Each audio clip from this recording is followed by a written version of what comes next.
د زابل ولایت د پوهنې ریاست مسؤلین وایي چې په دې ولایت کې د 15 بابه ښوونځیو د بیارغونې چارې پیل کړې دي. د دې ولایت د پوهنې رئیس مولوي محمد عثمان حریت وایي چې د مرکز کلات په ګډون په 2 ولسوالیو شاجوی او شاسپا کې هم ښوونځي ترمیموي چې چارې به د الکیارو موسسې په تخنیکي همکاري او د یونیسف نړیوال ادارې په مالي ملاتړ بشپړ شي.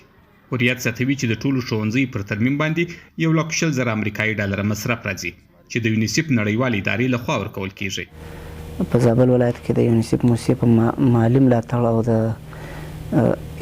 الکیارو موسسې په تخنیکي ملاتړ باندې د زابل ولایت په مرکز کلات کې 14 ښوونځي او د په ولسوالیو کې یو په شاجوی کې ده، یو په شاسپا کې ده، د هغو د ترمیم چارې پیل شوې.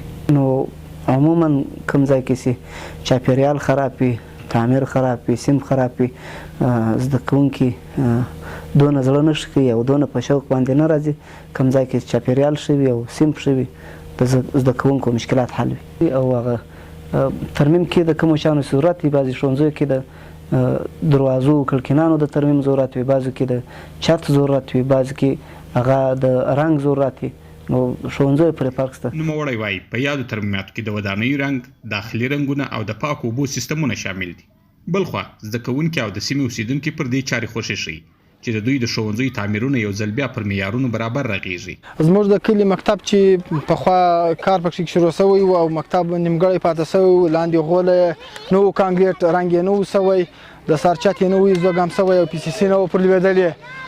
نو د دغه مشکلات سره مخ ټول ژمی څڅېدی او ماشومانو په دغه خاورو کې درس ویل چې د خاورو له کبله دوی ټول مریضان کېدل، دوړې ولې.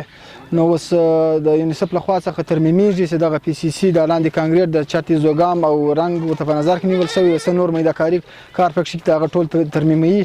نو اوس فعلا کار جریان لري. دلته خو مخکې ډېر مشکلات و، الکان چې به راتلو مکتب ته ډېرې سختې دوړې به وې، د باران مخنیوی نه کېدی، یو بد حال به و، چتونه را څڅېدو، ټول ډېر سخت مشکلات و. او اوس انشاءالله دغه کانکریټ ولویږي، انشاءالله مکتب ترمیم سي، جوړ سي، د الکان دا دوړې و، خشک و خاشاک و، دا ټول انشاءالله ورک سي. یو شمېر زده کوونکي وایي چې وړاندې له ډېرو ستونزو سره مخ وو. زده کړې د تعمیر د نه ترمیم له کبله د باندې کولې او په ښه توګه یې زده کړه نه سوای کولی، چې اوس به دوی ته د زده کړو لپاره ښه او منظم چاپیریال رامنځته او خپلو زده کړو ته به په ارام زړه دوام ورکړي. دلته د تېره موده ډېرې دوړې بارانونه شکي و شام یې لندول. نو اوس الحمدلله د یونیسف له خوا زموږ دغه ته مکتب ته ډېر کار شوی ده. الحمدلله نور به هم تکمیل کېږي او نور به هم سمیږي. موږ ډېر خوشحاله یو چې زموږ مکتب جوړ شي او موږ سم تدریس او زده کړې کې وکړو. پخوا به موږ په دې مکتب کې ډېر موده ژوند مو بیخي نه سو کولی، دا رقم دوړې ولې د سمپونه ډېر سره خراب ولو، د بارانو د شي مخنیوی نه کېدی، زموږ ډېر یخ کېدی. اوس شکر ده دا چارې به د 6 میاشتو په موده کې بشپړ او 15 بابه ښوونځي به تر ترمیم وروسته ګټه اخیستنې ته وسپارل سي. محمد نعیم ستوري، زابل.